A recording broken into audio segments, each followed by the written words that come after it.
Hello, hello, hello, everybody. Hello. This is Mrs. Harper. I am back again.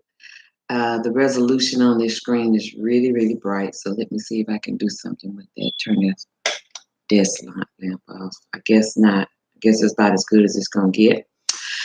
I am back on the saddle again, trying to stay consistent for my studies. Um, I'm getting ready to take it in about a couple of months from now. I'm projecting. Okay, I'll let you know for sure, but I am projecting. Okay, so hopefully we'll see how everything turns out. Now, I wanted to come back and talk about um, the RHIA exam and where I left off. And again, if you get this book, this is a great book to use, in my formal opinion. I've used the regular PRG, it's just as good, but I understand this because this comes with an outline of knowledge and information. So everyone has their Google opinions or whatever about the books out there. You follow through on what's best for you, pray about it. I've done both, and I pretty much like this book because it has the outlines that you can refer to. And so, how I use this book for my RHIA, because I have a Bachelor's of Science degree in Health Information Management from Texas Southern University. And so the qualification for me to do for that is the RHIA. If you have a bachelor's degree, you've already sent in your college transcripts from a 4-year university, then and you've taken the HIM program or an accredited program, you need to get that approved through a HEMA to make sure that whatever classes, healthcare related classes that you have are streamlined for that test. Anytime you have acquired a bachelor's degree, you are only qualified for the RHIA license. Okay, I'm not talking about the coding certifications. I'm talking about the differences between the RHIA and the RHIT. I have tried times before with a bachelor's degree and asked them, maybe I'll do better getting the RHIT since I'm more coding knowledge or savvy than I am the management part of the RHIA. And they told me absolutely not. So if you have a bachelor's degree, you've already submitted your transcripts, then your transcripts will only allow you to qualify and take the RHIA. You cannot downstep to a RHIT.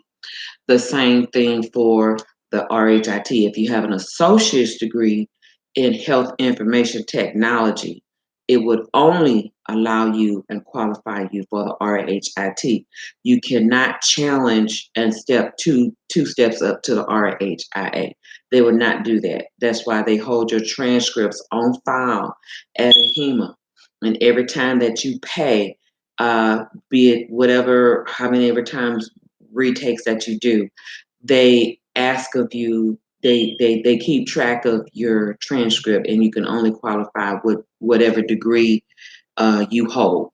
Okay. Now, as far as the coding certifications, that's open.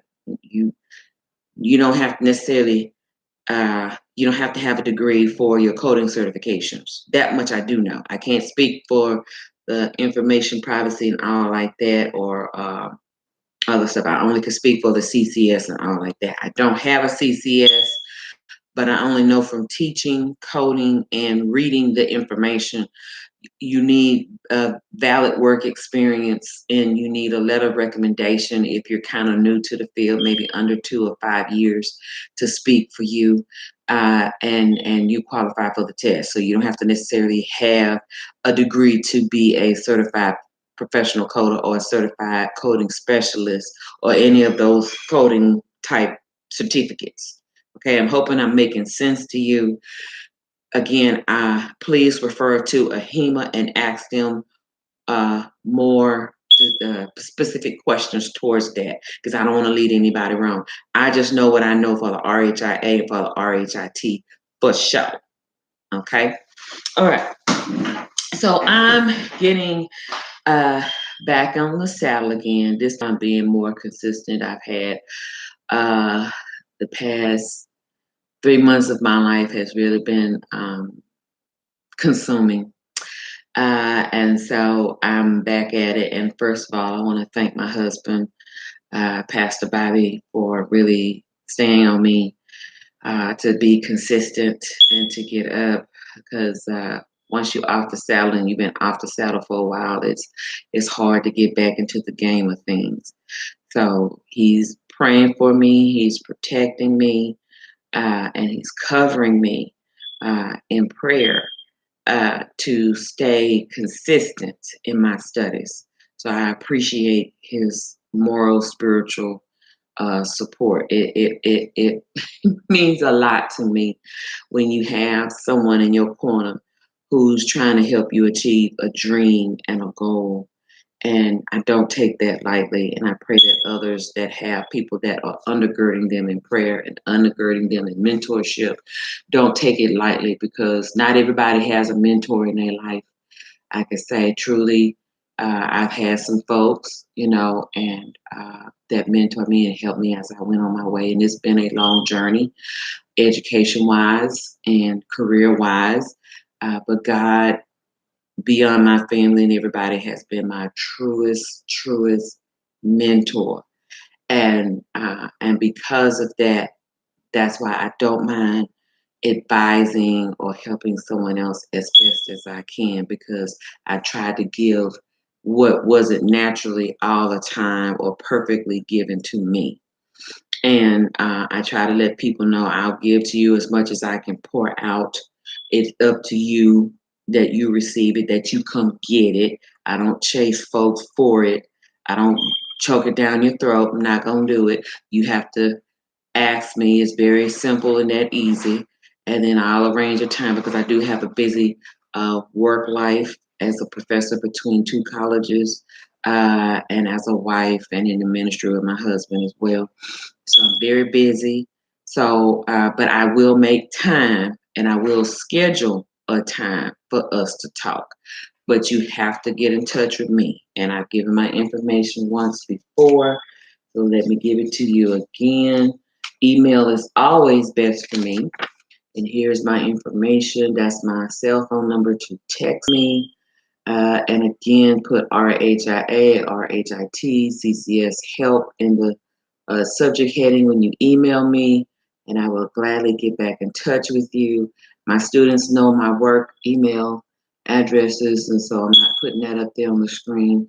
But my business email, I check that 24/7. Okay, and sometimes here's my text as well.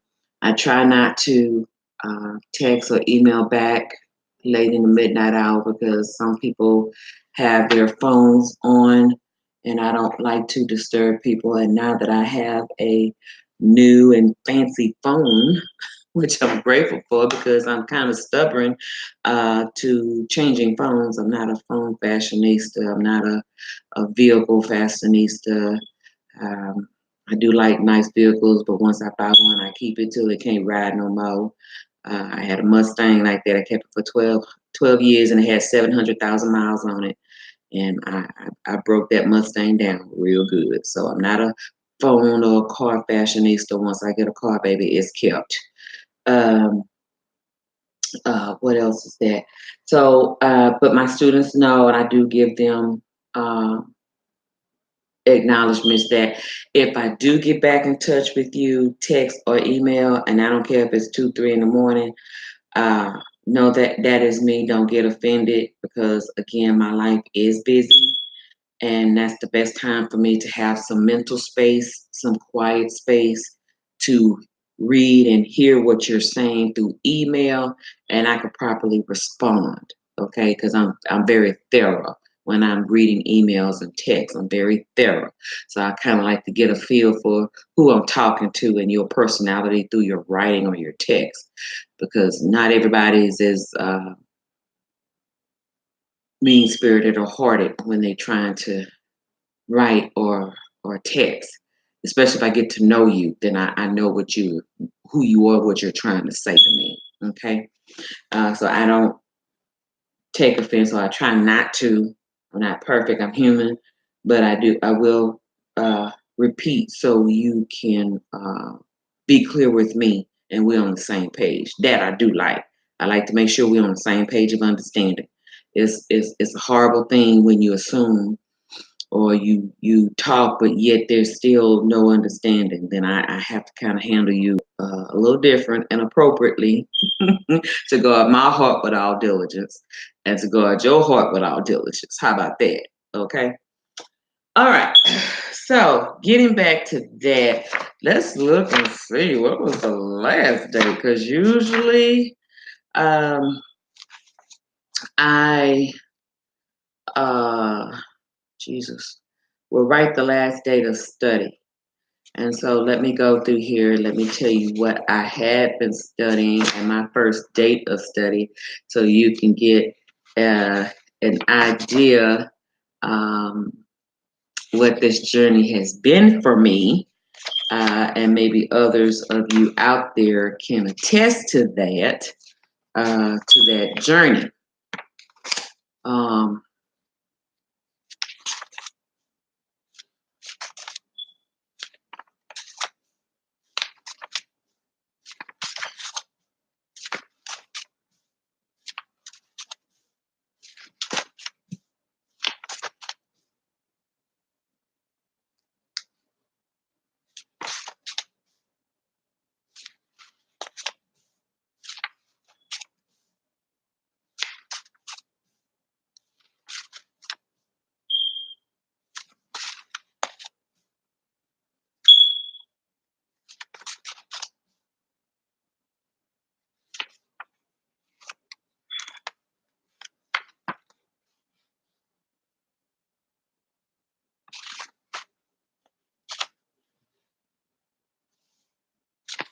Okay, I am looking.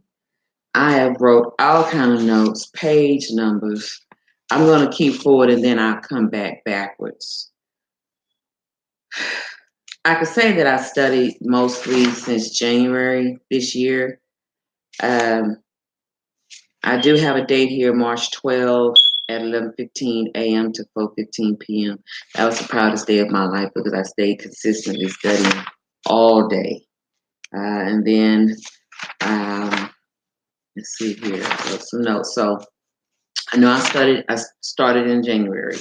I just didn't write those notes, the date down, but I could remember that. And then I started recording dates, I think as of March, but I could have sworn I started recording dates as of February. So we'll get to that. And I'm going to be up and I'm going to be doing various videos. And I have a friend of mine out in Buffalo, from Buffalo, New York. She knows who she is, Karen. And anyway, she flies here and there pretty well, and for a living. And so I'm going to be doing some special series for her. Okay, and hopefully also as well, you all can catch the glory and the blessings of that revelation of lessons. And I prayed that I'm not going to even say how many times I've taken this, but I pray that this is my final because I really put heart and soul into this. Anyway, the last date I have is March 12th, March 19th, March 24th. Let's see here. May 5th. So the reason why I write down my dates every time that I study is so I can understand my trend times of studying, to let me know, okay, now Terry, you only studied April the 8th. You only studied, okay, March 15th was the last date. Look like, let's see, I could be wrong. I went back in health, privacy, confidentiality, legal, and ethical issues. I went back to that. I think I revisited that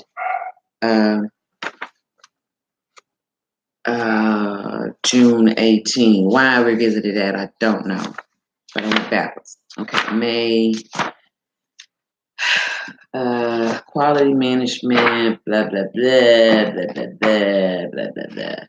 I teach like this at college too. Blah, blah, blah, blah, blah, blah. Because I feel like the rest of that you can read on your own. However, if you have questions, you're more than welcome to come back and ask me, and we can have a talk about it, because I'm not knowing everything, but I will say this: God does give me revelation to and I thank him for it, because it's not me, to help you get an understanding. Once I briefly read through it, then it's like, boom, there it is. Okay, so let's start fresh on a new chapter, and then I will create videos going backwards, okay, so I can refresh my memory. Here's another one. I was all in healthcare statistics, research, and epidemiology. Okay, so I'm on chapter 4 again, in this book here, okay, and I'm going to start fresh in chapter 4. Okay, this is where I'm starting today. So I'm gonna mark my date in my book, and then later on tonight, so I'm gonna be up pretty much tonight, where I'm going to, today is August 11, 2018 at 9:20 a.m.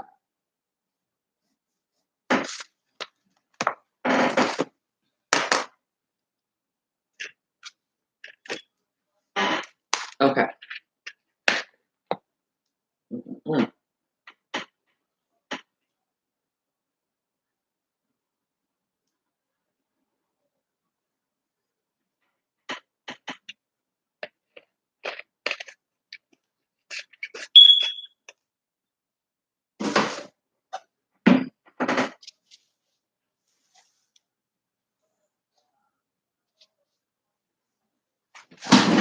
Okay. Now, here we are. So we're going to study from this book. I have my other books here that I'm going to acquire information out of. This book as well. I have some other books by Amanda John, Sailors, Abdahack. Again, another book that I bought from Half Price Books. I love that bookstore. I love bookstores. I love bookstores and libraries. Well, I've always been a bookstore geek since a child, baby.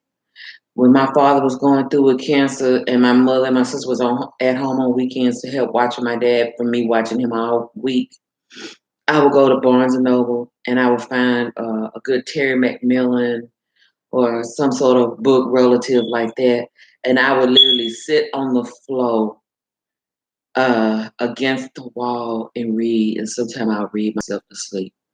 And I'll eventually buy the book, when I get the money. They pretty much knew how I worked when I was a regular customer, so they pretty much knew me. But yeah, honey, I love libraries, and I have boxes of books. Books are becoming so extinct. People just don't appreciate the knowledge of a book. Everything is Kindle and Audible books, and I'm not knocking that. I'm grateful to those, but it's nothing like having a book that you can put in your hand, flip the pages, and put some color to them by markers and colors and crayons, whatever makes you happy. But I'm a book geek. Me and my husband, we're nerds, and I love it. I wouldn't change it for nothing. Okay, so as you can see, my shelf is not appropriately set up just yet, but my books. Okay, so let's talk about statistics. I'm going to get my board, my writing board, because I've done some teaching earlier today. I had a grand opening of my GED school. I'm so proud of my school. Yes, I am teaching my babies who have missed it in high school. If you've missed it in high school, guess what? And you're in the Houston area, Miss Harper can help you. Okay, but you have to be in the Houston area. Okay, I don't, and we have to get together. In certain areas where I'm not far from, our humble abode. Okay, so let me turn this around, and I'm going to get I know my room y'all like my office. I know I'm not the best decorator. I will admit that. I told one of my students that I'm not the best decorator. I'm a country girl, okay? I was born in Houston, Texas, but my mama's from Natchitoches, Louisiana, so I'm a country girl by heart. I can't help it. Okay? Country girl and proud of it. So I just have to hire a decorator because I'm, as you can see, I'm plain. Like my hair's long. I just prefer it up in a bun because I like to stay busy. I don't want to have to worry about my hair. That's why I got it done yesterday. A month free from hair comment. Okay, hold on.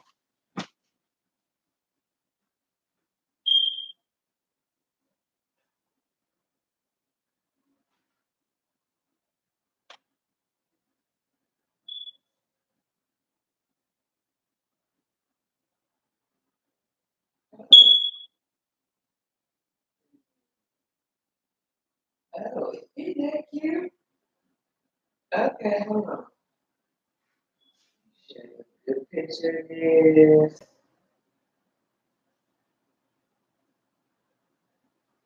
Okay.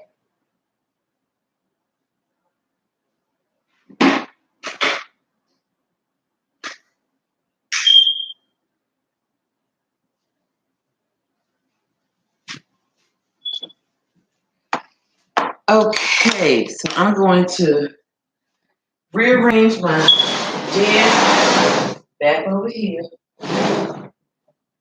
Okay.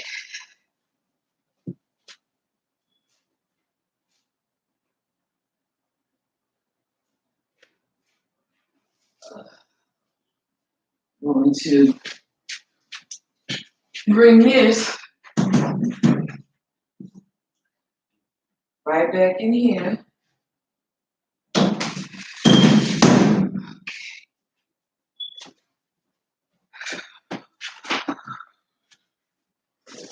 Let me erase my board. Because again, I've been teaching since early this morning, and I have to have a nap.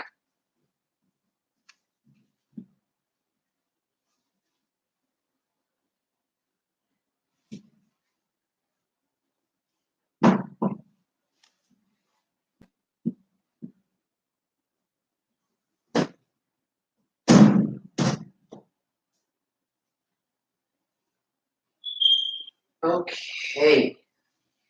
Give me some Alvin rubbing hall and kind of re-clean this. Okay, so how can Miss Harper bring this chair to her so we can, this camera up so we can go over this together so y'all can see it plain in sight view of teaching. Okay? Bring it up so in case it's falling in. Plug up my phone.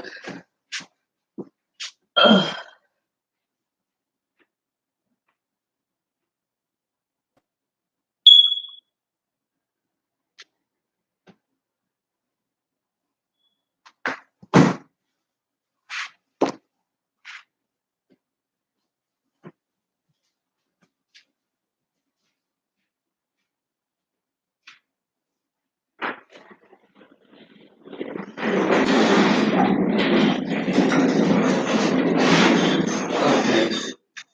All right. Then I'm going to put my notes in my book over here. I have that information. Put this on my desk. let's see here.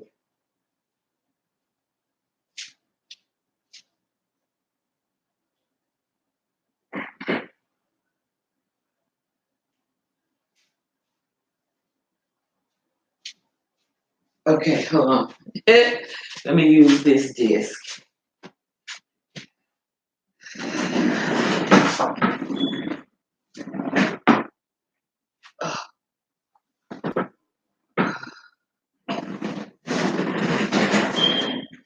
Okay. Okay. Ooh, kind of hurt my knee for a minute. Ooh, sweet Jesus. Okay. Let's see. Do this at school. Whenever I lecture, just sit down pose.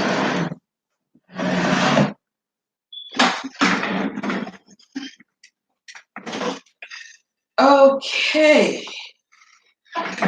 Okay. All right. Can y'all see my board? Okay. All right. So let me turn this around. Can y'all see my board? Turn this around. Let me bring this down a bit. Okay. Okay, good. Looks like y'all should be able to see my board. Y'all should be able to see my board. Okay, great. Hold on just a minute.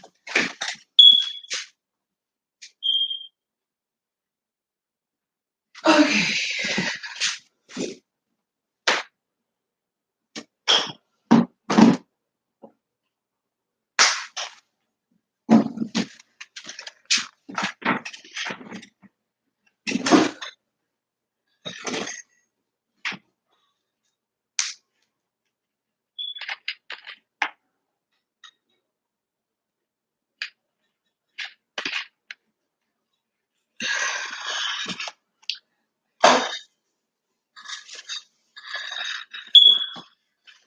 Woo! Okay, y'all. That was work. That was work. Okay. So thank y'all for your patience. And Ms. Harper's gonna get to, I better move this in, but I don't want to hurt my knee. Okay. Oh, that's funny. My students and my bosses gift me with markers, and I just love it. I just simply love it. Okay. All right. So today, oh, it's got a thing at the end. Oh, that's great. Okay. So today, what is today? Today is August 11th, 2018.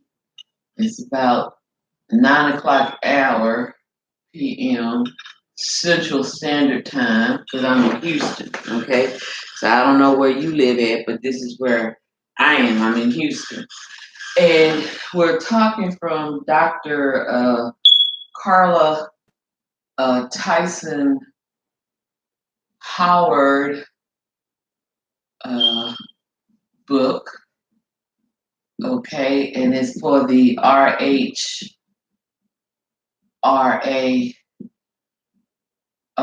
RHIT exam. So, but I'm mostly focusing right now towards the RHIA. Now, you're probably wondering, what's the difference between the two? I'm glad you asked. So let me kind of explain the difference between the two. So for those that are getting their associate's degree or their bachelor's degree, you understand what that is. If you're getting your RHIA, that means that you have to get a bachelor's of science in health information management, okay? That means that you're learning more management concepts, okay? More management concepts. You're learning more security, privacy on a deeper level. You're learning more on data management, okay? Um, and that means more of the HR type stuff that you need to know. And of course, you're definitely going to learn about coding, but on the test, it's only about maybe 10 to 15 problems on the RHIA, okay, for coding. Okay, now, am I saying that you don't have to be proficient in coding? No, that's not what Ms. Harper is saying. You still have to be proficient in coding because you never know if you're going to be called to be a coding manager, director, supervisor, whatever like that. But this teaches you all aspects of management, so you can be a HIM director, maybe even a chief officer of some type, maybe chief officer of privacy or something like that. And your bachelor's degree will qualify you for that. Okay. Now, I'm not saying a associate's degree won't qualify for that, but to me, in my opinion, and my knowledge and experience, a bachelor's degree will qualify you for that a little bit faster. That's my opinion, but I could be wrong. Okay. For the RHIT, that means you get an Associate's of Science in Health Information Technology. Okay. And so some management concepts, not as much as RHIA. You're learning security and privacy. Okay, that's for sure. You are learning some data management. Okay, and you are definitely going to have 50 or more coding on there because your program is more geared towards coding, and your proficiency to manage coding is more so there.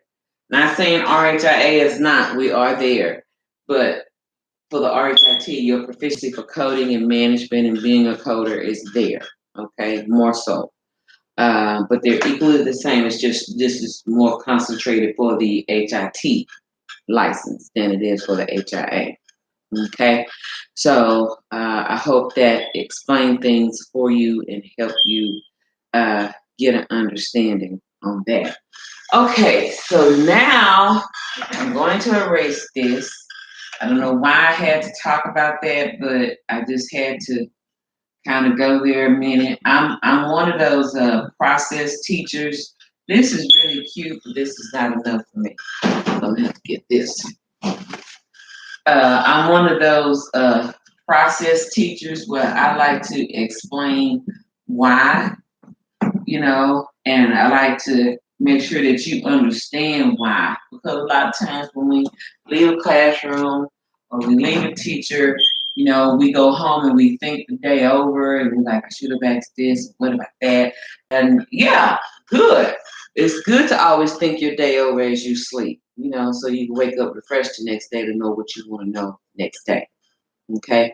And I don't mind answering questions. Okay. All right. So healthcare statistics. Okay. Statistics was one of my best subjects in undergrad, and I teach GED. So I wasn't always a lover of math, but honey, since I teach math, GED, and I taught math as a long-term sub in some of the school districts here in Houston, I love it.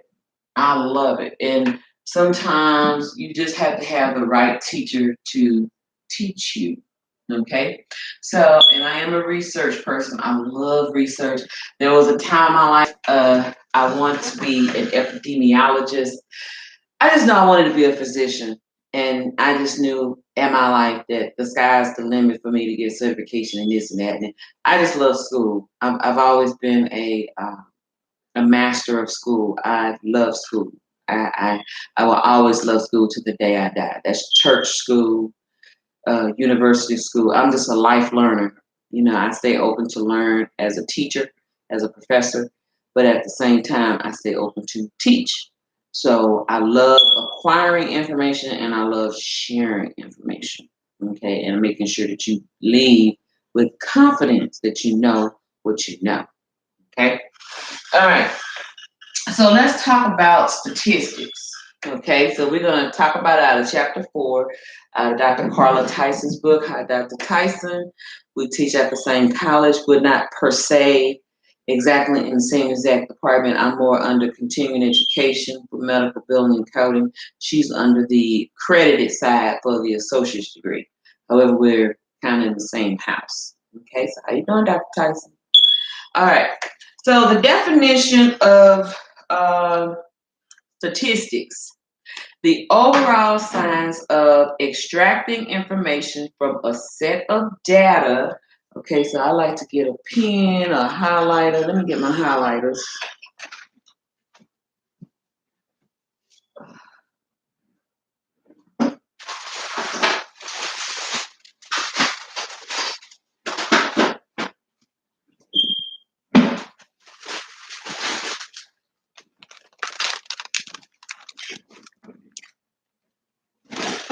Okay, so again, I had all these beautiful highlighters. And I have an orange highlighter. I just need to find it. But I'll just stick with pink for right now. Put that on the floor. Okay, so again, the overall science of extracting information from a set of data and using the overall information to make inferences or assumptions or thoughts about the larger set of data studied. To study the study of variations, okay, the study of trends, variations. I see a trend between A and G, and so A, C, D, and G is more consistent in these months than it is for B, D, and F. Okay, I'm hoping I'm making sense with that. Okay, and I'll draw that on the board at some point. The descriptive statistics is statistical data concerning the attributes of a population. Okay, so why is it important to learn statistics in the RHIA, RHIT? I'm glad you asked, because when you're learning coding, as I explained earlier, and I tell my students, you have to understand statistics and the WHO, World Health Organization, AMA, American Medical Association for, wow, somebody's on here chatting with me. Hi, I'm not English well because I'm from Korea. Oh, how sweet. Okay. Hello. Uh, hold on. Hello. Put on here a smiley face. Welcome.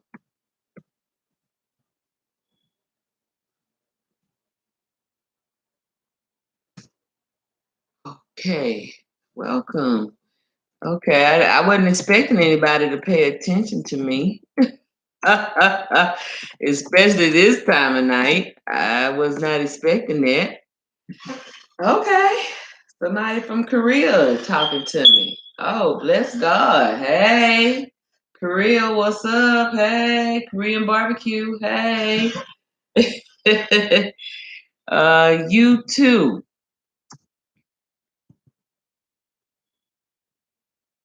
Uh, let me finish and we'll talk.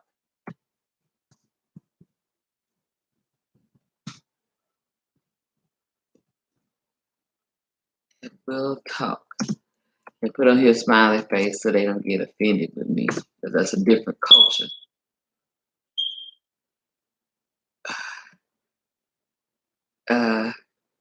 You can ask questions and I'll answer you when I'm done. You can ask questions and I'll answer you. I'll answer you when I'm done. When I'm done. Done. Okay. I love to ask okay because I like the people to understand. Okay.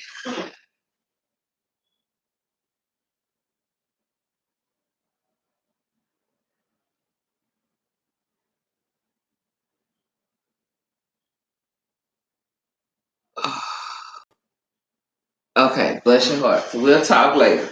Okay. All right. Getting back to my point. So the purposes of that World Health Organization, American Health Organization, is because what I was trying to say.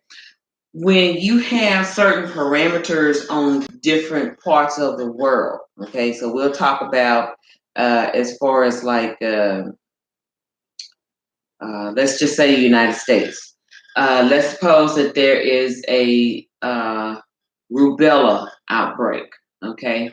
And there may be a rubella outbreak up north, okay? And then you have East Coast and you have West Coast, okay? And I want to say East Coast is like Connecticut, Rhode Island, Massachusetts. West Coast is more like your Washington State, California, Nevada, Arizona is more like that. And so, and then south is more like New Mexico, Texas. And so if rubella breaks out up north, okay, and maybe there's some in the east, okay, then we need to know how many folks has it affected, in what state, what county, what city, what side of the town of the city. We need to pinpoint on knowing where that came from, okay? And when we pinpoint to know where those things come from, and then if it trends over to the East Coast, then we need to know what state, what city, what state, what county, what city, what side of the town or city or rural area has that person been affected, okay?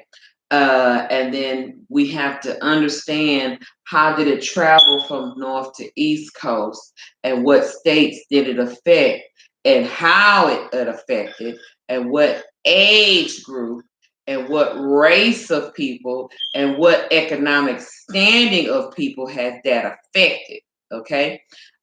So we have to go by variances and statistics, and we have to do a measure of statistics or ratios and proportions to say where this come from. And then all of this compiles together. At some point, CDC gets involved. And when it gets involved like that, then there's publications made, and then World Health Organization and AMA. World Health Organization writes the ICD-10-CM book and PCS book, okay? AMA writes the CPT book for physician offices, okay?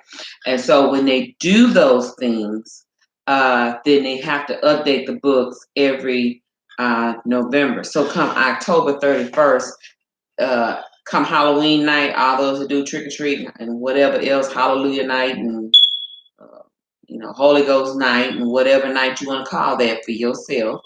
Come midnight, November 1st, marks a new book for that current year. So let me give you an example by what Ms. Harper means. The book for ICD-10 is good for 2017, the last part of 2017, if you will, but it's good for 2018. Okay, so you got to start using that, and the systems will update to accommodate that year. Okay, all systems from CMS on down, all the insurance companies on down, it will accommodate that. Okay, and so Once that's it, then come November 1st this year, the 2019 edition is updated and it's good for the last part of this year, but it's most helpful and useful beginning January 2019 all the way to October 31st. Okay, so if you're working in a doctor's office, you're working in a hospital, there needs to be a fit in the budget to update those codes or to buy the books, okay, to update those softwares if you're going to use the 3M encoder and all that good stuff.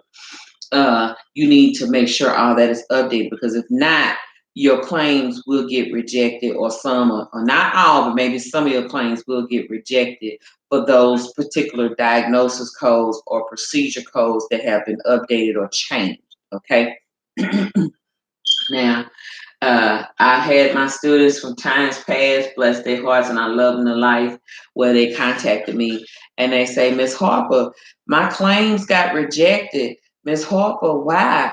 Okay, sweetie, did you call the insurance company to find out why? And they're gonna say, well, yeah, but they won't tell us. They won't do. I said, well, sometimes you might get a nice customer service rep to tell you, sometimes you might not. It just depends on the rep.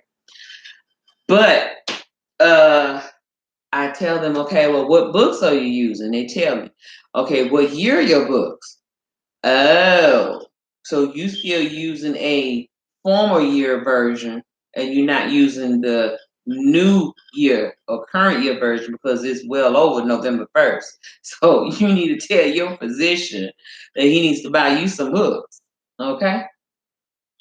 All right. So that's why. So statistics is very important so that we can capture diseases and procedures. And sometimes uh, you have physicians that will invent a procedure, like the Michael Brown procedure for carpal tunnel surgery.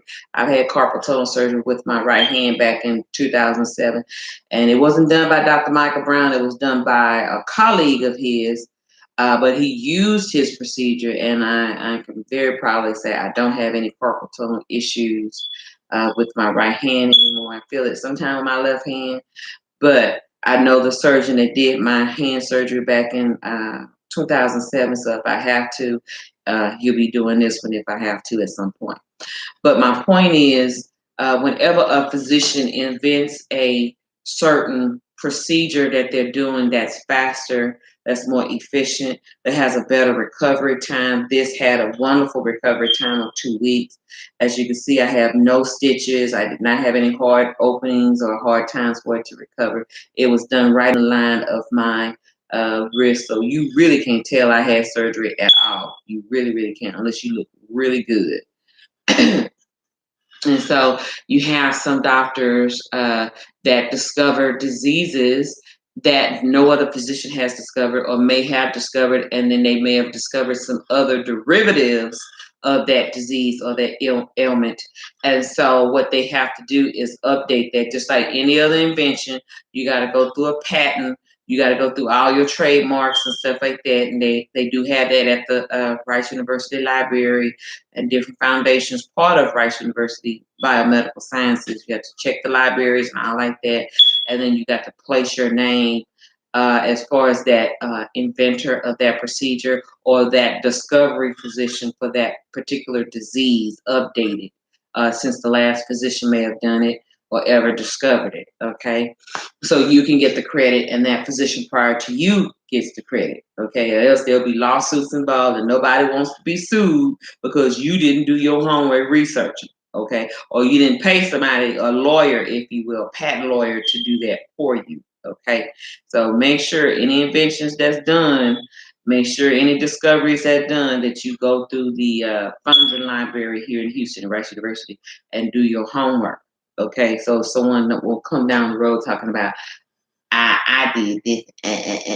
No, baby, it's on paper, it's by law, and it's legal and binding. So, no, ma'am, you cannot sue me. Okay, too bad for you.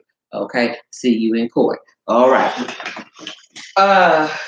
So that's why statistics is important. Okay. Research, for that matter, is important. So if it happened up in the north and happened in the east, we got to understand the trends. How did it come about? What new gift that God downloaded in a physician to discover from what the last physician may have discovered 40, 50 years ago, 30 years ago, 20 years ago, to better the vaccine or the cure for this. Okay, so that's a blessing in itself. So that's why we have to do that. And sometimes, as an HIM professional, okay, you may find yourself working in research labs where you are the librarian of information. Okay, there's a whole trio of stuff you can do with your HIM degree and your HIT degree. You have to be open, and you have to be wise, and you have to listen to the wind of change that comes to you and flow with that. I'm hoping I'm making sense to you. Okay, now, epidemiology, that's the study of diseases and epidemics and outbreaks. Okay, so the purpose of healthcare statistics may be collected concurrently or retrospectively. Ms. Harper just said that. Okay, so there's strategic planning.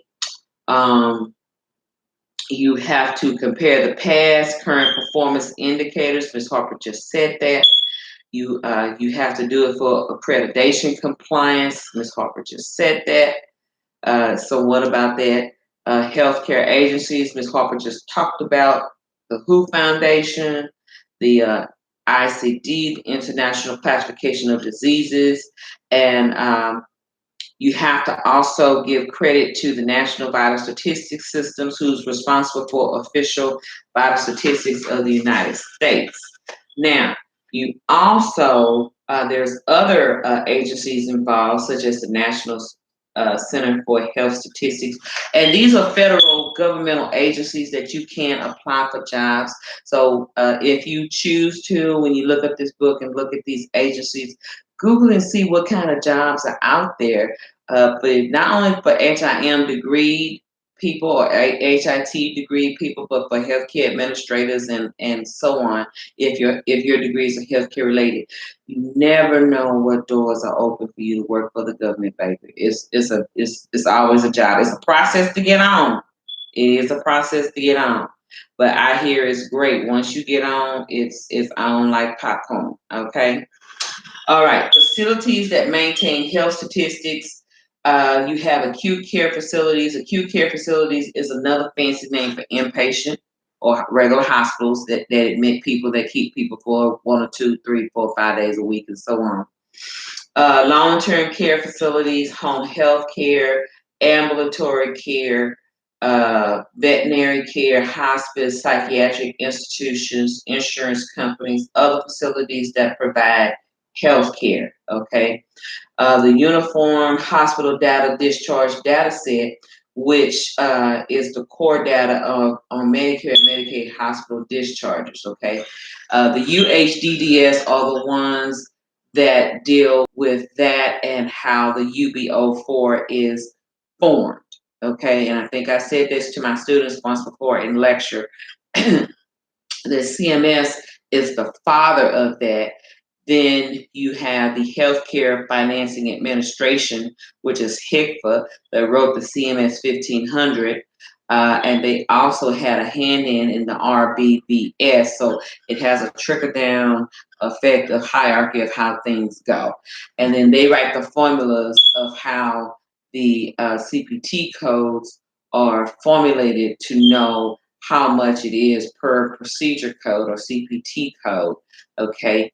And so any CPT code, by example, if it's 99201 and it's $100, it's $100 in Texas.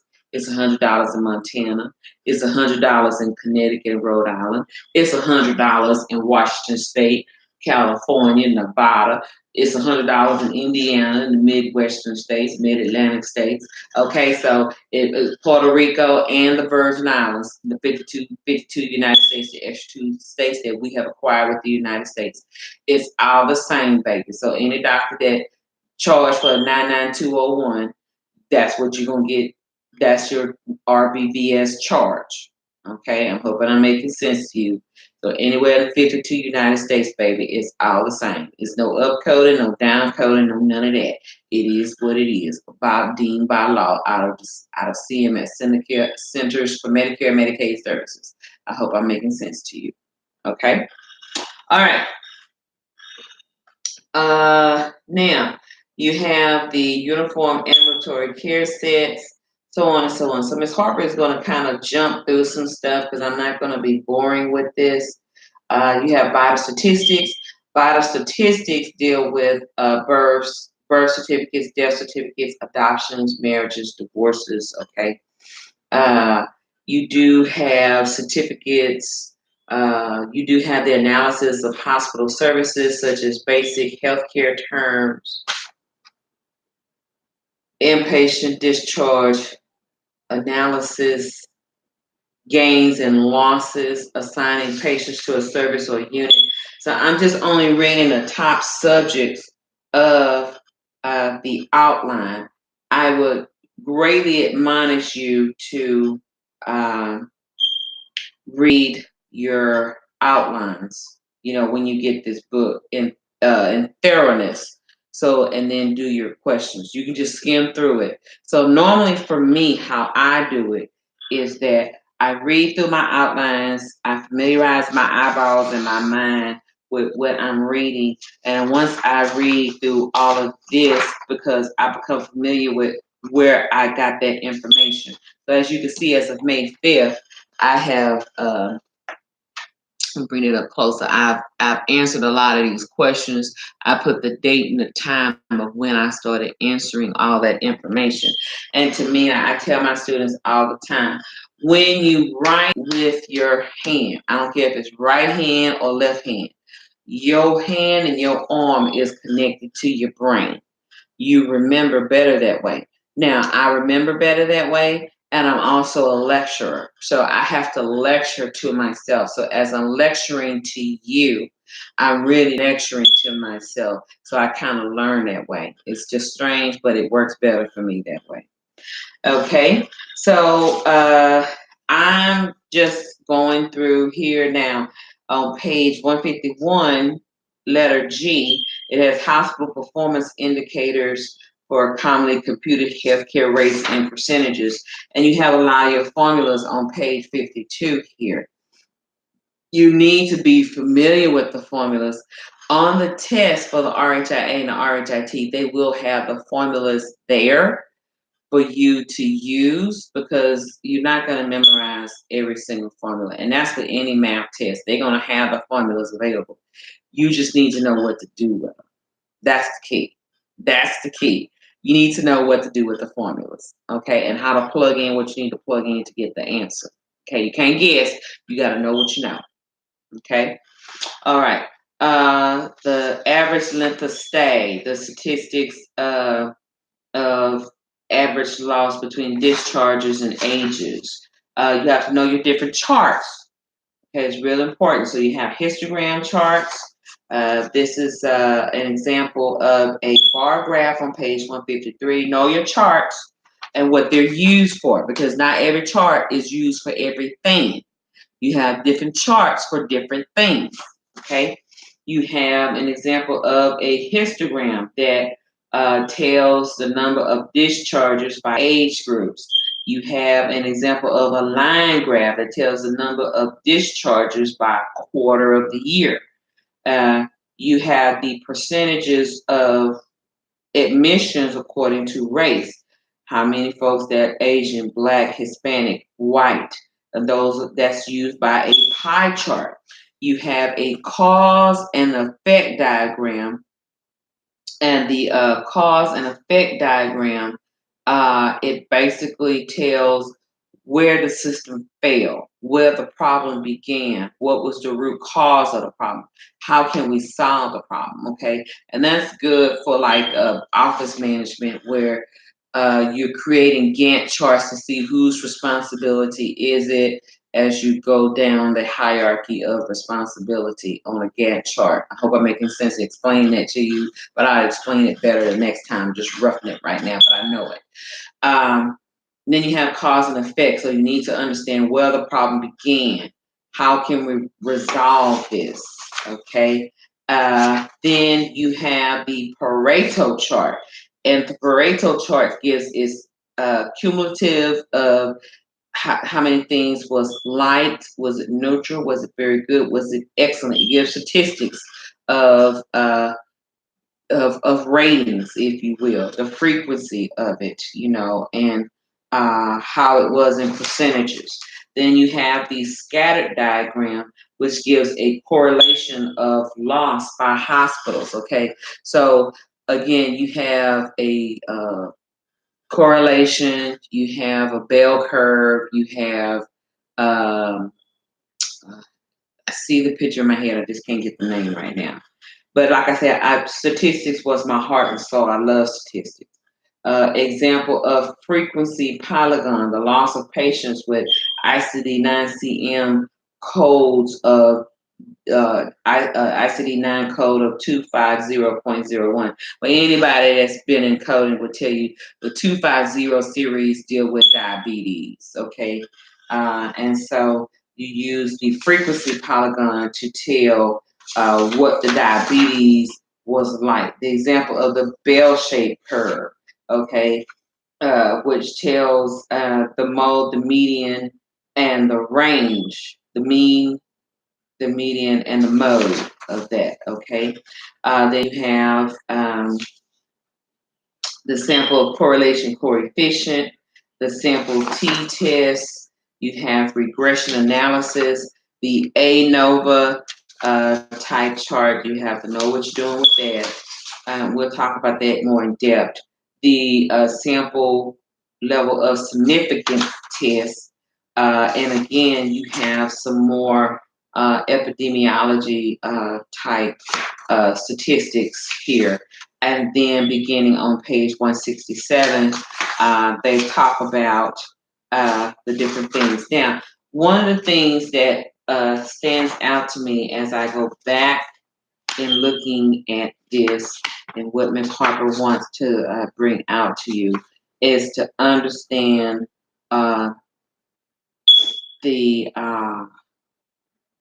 months of the year. So let me get my calendar, or let me get my phone so I can get that. Hold on.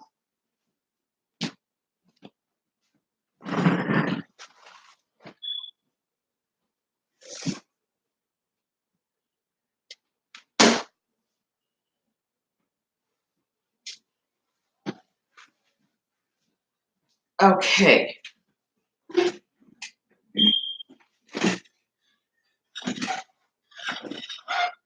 Okay. Ooh, Jesus. Hope I wrote that correctly. Okay, good. Okay. So let's look at the calendars of the year. So I'm going to Google that. Calendar of the year. Okay. Let's do 2018 calendar. Okay. So again, make sure that when you do take the RHIA, the RHIT test, the RHIA and the RHIT, as of November 1st last year up until October 31st this year, they may very well, they always revise the test, update it. They may revise it according to the calendar for the 2018 year. Okay, just like if if I choose to take the test November 15th, and I'm just going out a date, I'm not saying that for sure. I have to make sure that I know the calendar for 2019. Okay, all right, because some days are leap year, some years are leap years, some years are not. So let's look at the 2018 calendar year. Okay, so let's get a breakdown of that. Okay. All right, so I'm Googling that and doing images on my phone. Got a fancy new phone. Let's see here. I'm not used to a phone this big. Okay, I'm used to having a smaller size phone. Okay, so it's taking me a while. Okay. So let's do all the months that have 31 days. Okay. And the reason why I say this is because it matters on how you do your calculations, how you do your formulations. It matters. So please, we're going to have a system. There is a system to memorize those type of months. So we'll talk about that in a minute. So let's talk about calendar months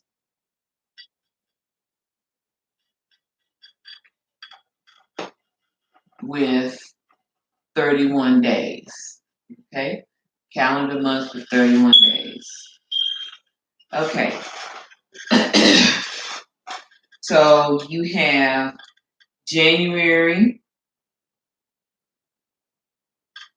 you have, let's see, January, let's see, where's March? Oh, January, okay, you have March,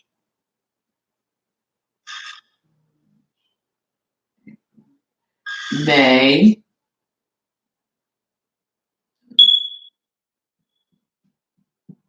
okay, you have March, April, May, you have July, July, August, okay,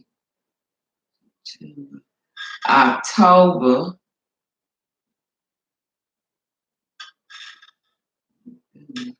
December, okay? And I usually like to take a picture of my work. All right, so let's look at this. These are your calendar months that have 31 days in them, okay? 31 days in them. So you have J for January, M for March, M for May, J for July, A for August, O for October, D for December. Okay, so let's put these beautiful acronyms on the side here. And let's see if we can make us a sentence. You know how we do PEMDAS? Please excuse my dear Aunt Sally. We know that P means parentheses, E means exposed exponents. Please excuse my dear division on addition, Sally subtraction. Please excuse my multiplication, division, addition, subtraction. Okay, so let's see here. So J M M J A O D.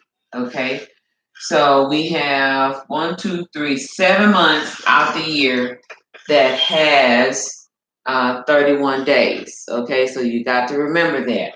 Okay, so let's see if we can make a sentence out of this. Okay, let's see if we can make a sentence. Let's see. John made mud. No, let's talk about a dog. John made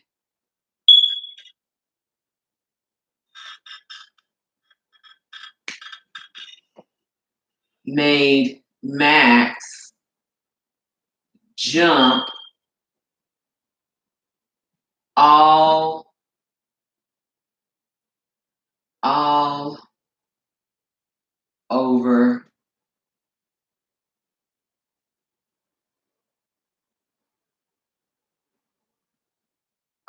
over the distance.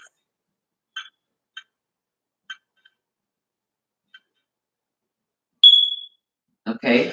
John made Max jump all over the distance. John made Max jump all over the distance. V is just a helpful word to make sense out of it.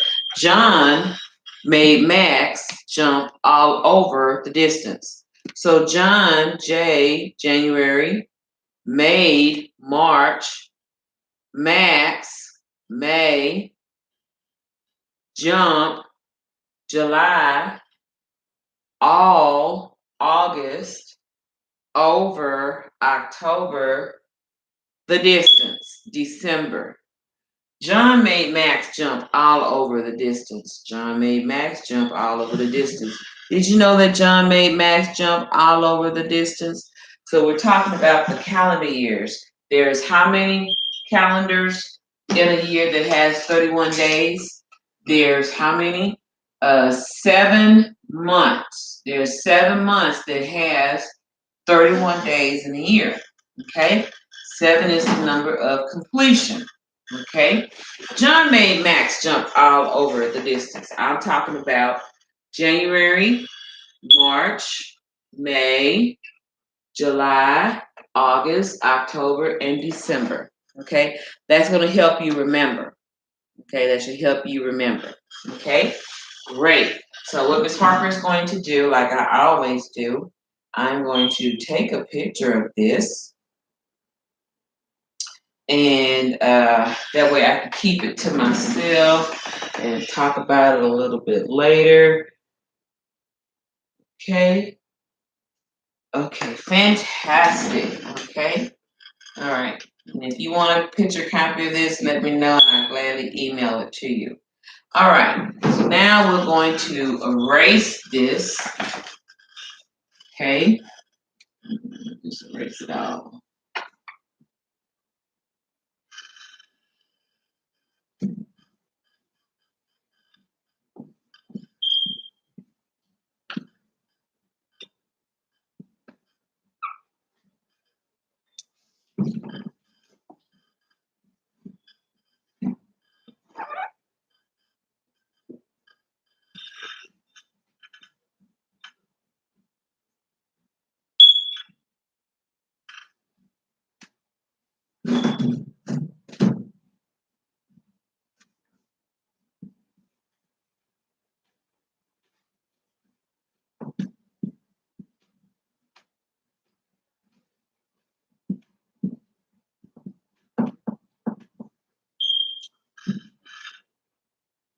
Okay. Now, we talked about that. So let's talk about the calendar months. And this, again, this is for 2018. This is for 2018 calendar, okay, that has 30 days in them, okay? So how many days in a year is it? How many months in a year is it? It's 12 months in a year. 7 of those months have 31 days. January, March, May, July, August, October, December. 7 of those months have 31 days.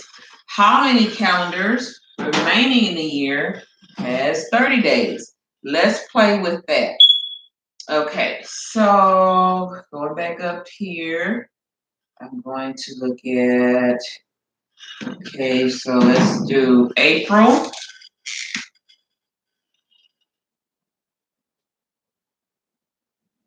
April. And let's see here, skip.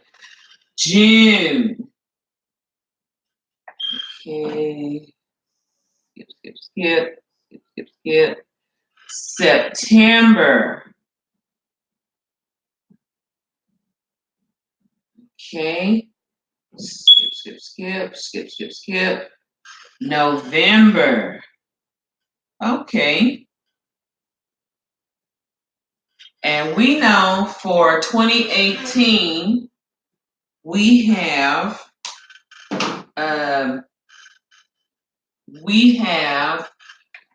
February. We have February that is 28 days. Okay, so there is no leap year. Okay, 2018 does not have a leap year. So let me write that in big bold print here so you can understand that. It's really important that you know your calendar. When you go take the test, you study your calendar and know, is this a leap year or not a leap year? Am I taking my test between November 1st, 2017 up until October 31st, 2018. Was this a calendar year for 2018? No, there's not I'm sorry. Was there a leap year for 2018? No, there's not a leap year for 2018. Okay, so we'll talk about what leap year is. Okay, because when you get ready to do those calculations, it matters a whole lot. Okay, so let's look at this. Okay, so we have A for April, J for June, S for September, and N for November. So let's try to see if we can make us a sentence. I know this seems very elementary, but trust me, when you know your material, you'll understand your calculations. Okay, you will understand your calculations. That's why it's really important. Okay, so Ms. Harper is going to circle this out just like that. Okay, so A, J, S, N. AJSN. Okay. What kind of sentence can we make for this? I'm going to use blue. I haven't used blue yet, so I'm going to write in blue. Okay. So let's see here. We could say Allison.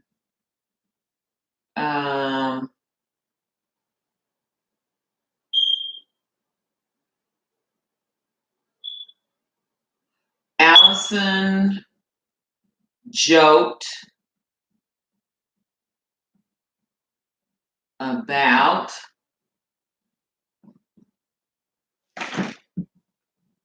Sally's name. Okay, so now I have used A for what? April. I have used J for what? June. This is about is a preposition. It helps bring my sentence structure together. Sally, okay, indirect object, direct object, name. Okay, all right. So let's look at this. April, June, September, November. Allison joked about Sally's name. Allison joked about Sally's name. Allison joked about Sally's name. April, June, September, November. April, June, September, November. Allison joked about Sally's name. Allison joked about Sally's name. April, June, September, November. April, June, September, November. Okay, so now we have our calendars for 30 days memorized. Okay, we have our calendar for 30 days memorized. Okay, so remember what I said and use that sentence structure. You don't have to use the exact same sentence structure that I've used. You can make up your own memorization, whatever works for you. But again, remember that. Okay, now let's talk about leap year. Let's go back. Now let's look in Google again and let's go back and let's pull up the images for 2019. Technology is a beautiful thing if you use it correctly. That's what I preach all the time. It's a beautiful thing if you use it correctly. But if you're just being mean mugging with the calendars and you abusing technology and whatever, it will play against you. Okay, so let's look at February. Okay, so February 19 has no leap year. It has no leap year. Okay. So that's good. Let's look at 2020, the year 2020. So you got a while before you can worry about leap year. And it really matters when you get ready to take your RHIA exam. It really, really matters. Let's see here. Okay. The year 2020 has a leap year. So if you're going to take your test November 1st, 2019 to October 3rd, 31st, 2020, you're going to have to remember that the year 2020 is a leap year. It's a leap year. Okay? All right. So now we got that down. So we don't have to worry about the remains of this year for 2018. And we definitely don't have to worry about 2019. Those are your regular calendar years as far as I'm concerned. There is no leap year. So come 2020, February has 29 days in the year of 2020. For the year 2018 to the year 2019, I imagine the year 2021, maybe 2022, they will not have 29 days in February. Okay? All right, so this is good to know. Let's also talk about Julian dates. Okay, and I also teach this in my billing and coding class, about Julian dates. So let me erase this. Okay.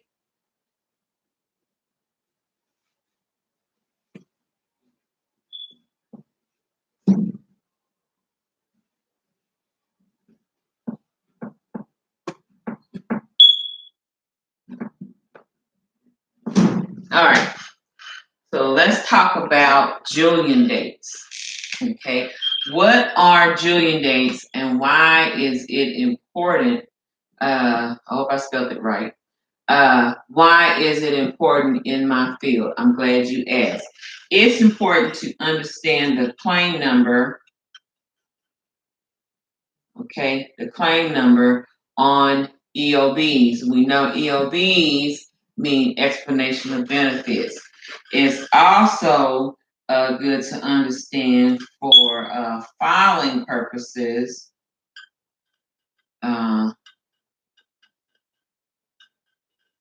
That house and use Julian dates. I hope I spelled it right. Julian dates instead of calendar dates. Calendar dates. I'm going to leave that now. You're probably asking me, well, Miss Harper, why do we have what is a leap year? That's your homework. You need to put that. You need to post that on my YouTube. If you're probably going to ask me, well, Miss Harper, why is there such thing for Julian dates? Again, that's your homework. You need to post that on my YouTube. Okay. I'll leave that for you to do. Okay, so what are Julian dates? Julian dates are dates that are numbered from 1 to 365 days. Okay, y'all remember that song by Anita Baker? It's called "Same Old Love," and she puts on there and she sings on there 365 days of the year. I want the same old love. I'm sorry, I'm a breast cancer survivor, so sometimes I kind of fix myself. Okay. I want the same old love 365 days of the year. So you already know from that song, Anita Baker, Same Old Love, you know it's how many days of the year? 365 days of the year. Okay. So day one of the year. So let me kind of circle this off like this. Excuse me. Day one of the year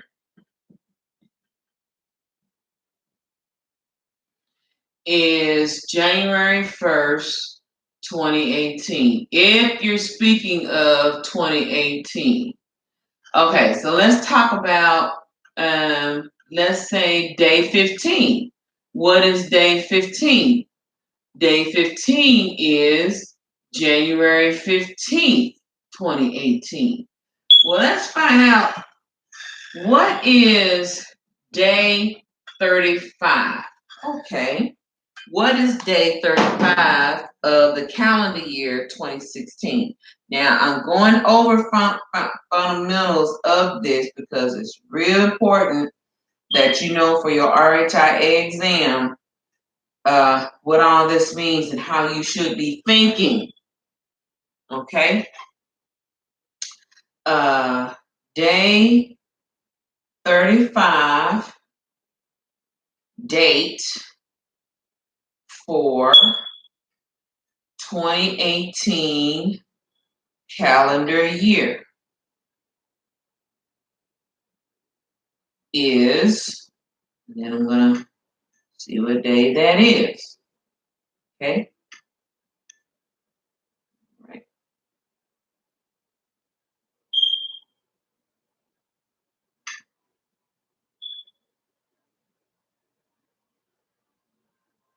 Oh, hold on. Day 35 date for what is day number? No, what date? What date is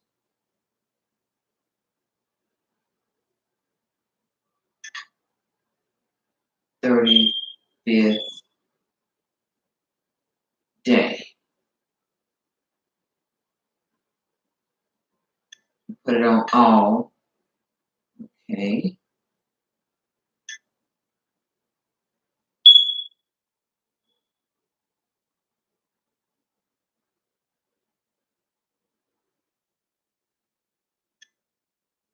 Okay.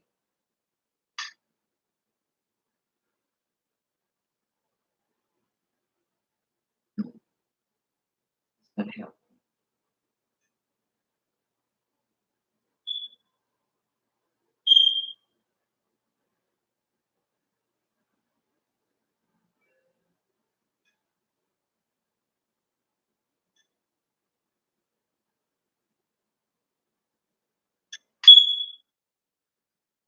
Okay, this not help. Okay, Julian date 2018. Okay, so let's see how this works. Okay. Okay, there it is. Okay, so I had to put in Julian, and Julian is spelled with an A, not an E. Okay, so I had to, let's see, day number 35.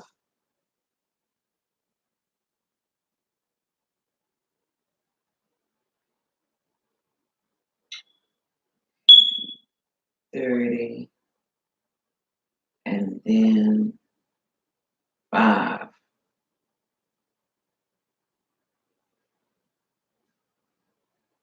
Okay.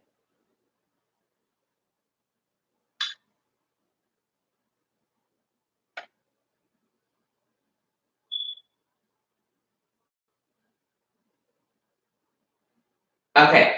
So day number 35 is okay, I see what it is. Day number 35 is February 4. Okay, February 4. Okay, so if you want to know what information I use, just Google Julian date for 2018, and it'll give you a Julian date calendar for the year 2018. So it kind of reads it. Let me see if I can put it up to the screen here. I don't know if y'all can see it. I really don't know. But anyway, it has here the day in the smoky gray column, and it goes from 1 to 31 days, and then it has the months going across horizontally. And so it starts January, it acknowledges January all the way 1 through 31, and then all the other calendar days. So you have to kind of match it going back across. It's kind of hard to explain, but it's very good. So again, day number 35. So let's see here. My birthday is April 16th. So April 16th is the 106th day of the year. Okay. So day 106 is April 16th. Okay. And that's according to the non-leap year Julian day calendar year. So I am the 106th day of the year, and my birthday is April 16th. Okay, so that's how that works. So let me give you an example about what I mean. If someone writes this is not good. It doesn't write dark enough. Okay. If someone writes on the claim number 106 2018 001. Okay. This is the 2200 series or 22,000 or 22 million claim on April the 16th, 2018. Beginning on this day, April 16th, we have started with claim number 1. Then it follows with claim number 2, 3, 4, 5, 6. Okay, sometimes it can go up to claim number 10,001. It can get a little longer if it for that day. So that means that they have worked 10,001 claims on April the 16th, 2018, 22 million claims for that year and counting. Okay, and it kind of changes up. If it changes up later on, then it'll say 23 million thousand claims on April 16th, 2018, or if it'll say April the 20th, then we know 4 days, it'll be 110 days. So this would be 110 days, meaning April 20th, 2018. We've done 9,999 claims that day. Okay, because every claims examiner has a production amount to do. Okay, and you working in revenue cycles dealing with accounts receivables, revenue cycles dealing with being through the clearinghouse, be it through the insurance company itself. Sometimes you have to answer correspondence. All that houses the revenue cycles. I can go into a whole plethora of a conversation about that, but I won't for right now. So this is how that works. Okay, so you have to understand Julian days, and you have to understand what calendar year you're dealing with. Is it non-leap year or is it leap year? Leap year only happens every so often. I want to say every 4 or 5 years. I'm not really sure, but make sure you check your year and make sure if it's not a leap year, because it can throw your numbers off or your statistics off by a bit. Okay, and I'm hoping I make sense to you. Okay, so Ms. Harper again will take pictures of this. And again, if you want copies of my work, my lecture that I take pictures of, you have to let me know. I will gladly find it and email it to you or text it to you. Okay, I always let my students have pictures of that so they can remember what I said. Okay. All right. So now we can get to it. We've dealt with that. So what was our sentences? John made Max jump all over the distance. January, March, May, July, August, October, December. Okay, those are the 31 days of the year. How many months of the year has 31 days? 7. Okay, now we have we have months of the year that has 30 days. And how do we format that? Allison made Allison made jokes about Sally's name. Allison made jokes about Sally's name. Allison for April, okay, Allison joked about Sally's name. Allison joked about Sally's name. It's 4 months out of a year that has 30 days. Allison joked about Sally's name. Allison joked about Sally's name. Okay. Allison is for April. J for June. Allison joked about Sally, September, November. April, June, September, November. Okay? And the only month of the year that has a variation between 28 or 29 days is February. Okay? So any questions that you have, I expect you to Google it, post it, we'll talk about it. Okay? I usually tell my husband that sometimes he'll ask me certain questions, and I'm like, okay, let me talk to you on a little bit of a note. I'll say it in love. Google it. And once you Google it, then we'll talk about it, okay? But before Google, then yeah, I was all for the talking and researching and trying to know. But now we have the beautiful technology of Google, the invention of Google. You should Google first. Then we'll talk about it, okay? Now that we got our days out the way, we can get to a much deeper study.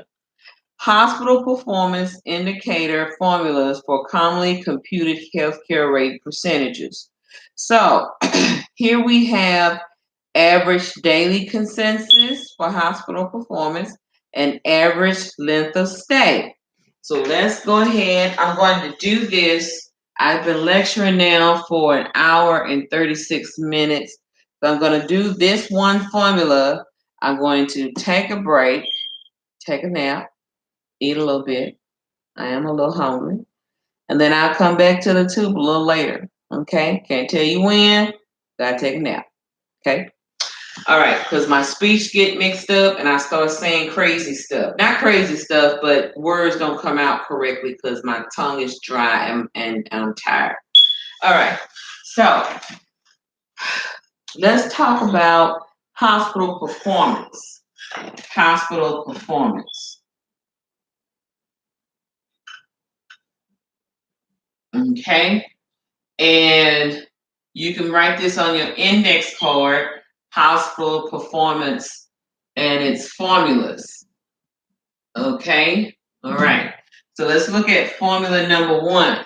Formula number one deals with average daily census. Average daily census. And I hope I spelled census right. Okay, census. Okay, so average daily census. We have to know daily how many patients are coming in and how we're doing on the hospital beds, coming in, going out, coming in admitted, going out discharged. Okay, and then there's a deeper core of that because you got statistics of nosocomial infections. Sometimes you have folks that have surgeries, they come in to get admitted, they have surgeries. They fart, pass gas, okay, you're fine, your temperature, all your vital signs, okay, you go home, you're discharged, but God forbid something happens and they're readmitted back to the hospital within the next day or two or three, okay? And that's because the hospital environment is freezing cold to keep down infection, okay? And when you get home, you got relatives and whomever coming to visit that person. That person may have gone out and got themselves sick and infected. Okay. Now, let's look at this. Total service days for the unit for the period. Okay. So you have total service days. Okay. Total service days for the unit.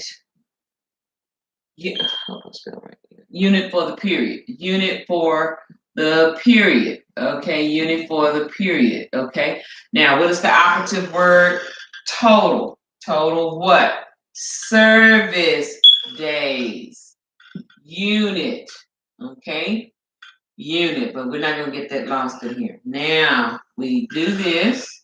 It's going to look like a fraction, but it's going to be really division. Okay? Looks like a fraction, but it's really division.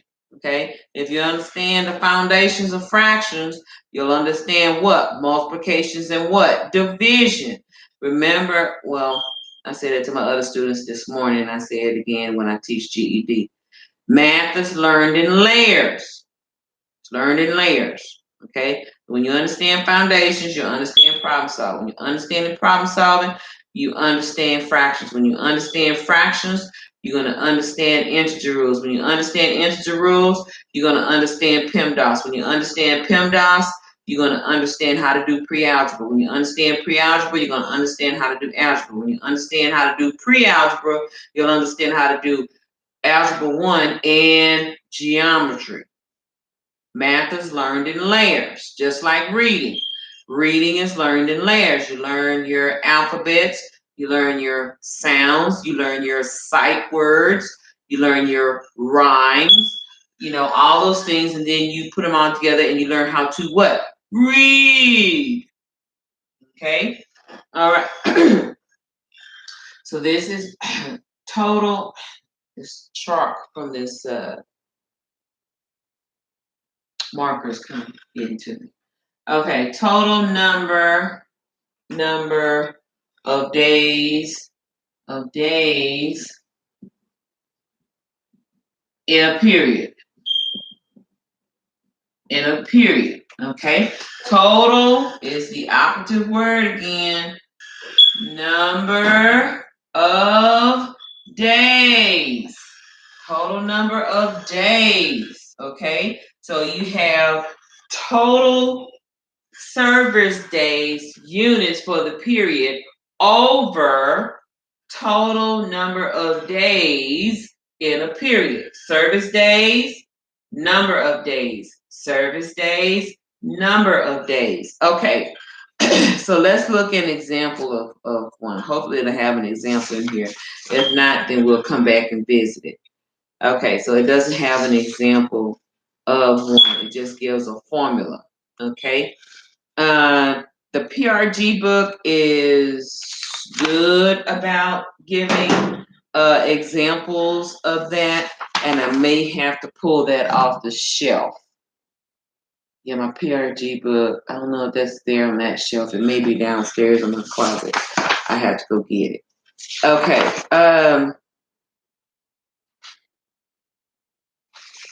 Okay.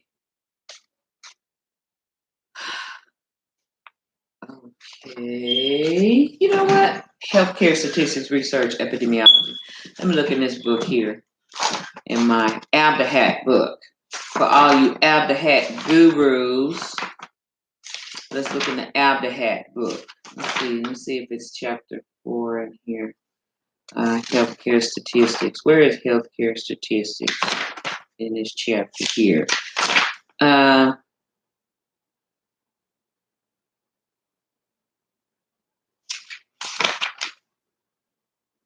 Research. Okay. Statistics and data presentation. Okay. So that's on page 381 if you're going to utilize this book. Okay. So that's the Abdahat book. So let's go to page 381.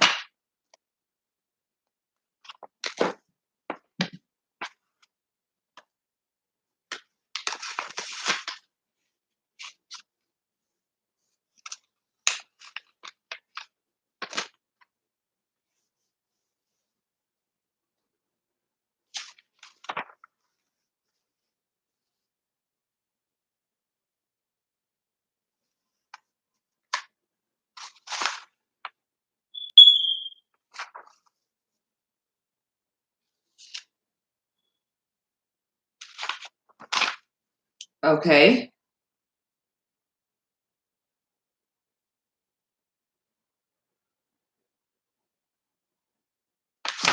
Mortality rates.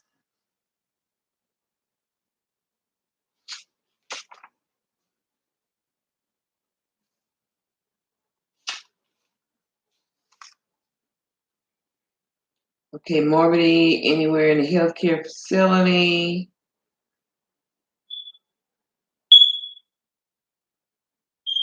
Okay, incident rates. Okay. I am looking, beautiful people. Hold on. Miss Harper is looking, trying to find you a good example. And it may have one I overlooked it. So give me a minute.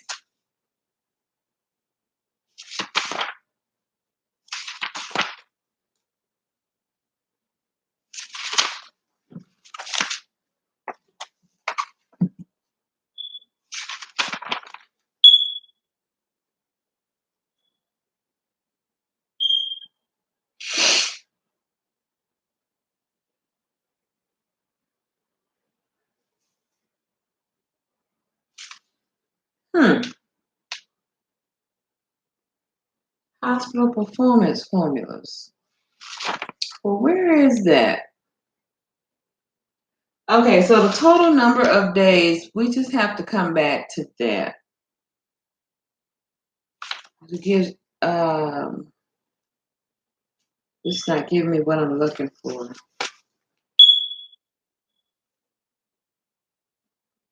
But we'll come back to that. We'll come back to that. Okay. I tell you what, let Miss Harper look more into this and match up you some perfect examples. Let me work out some examples by hand, and then I'll come back and lecture this to you. Okay. I thought it would be a little bit easier to find some examples to this, but I'm not finding it. Okay. So, what time is this? It is 10:50. I'm going to leave this open right here.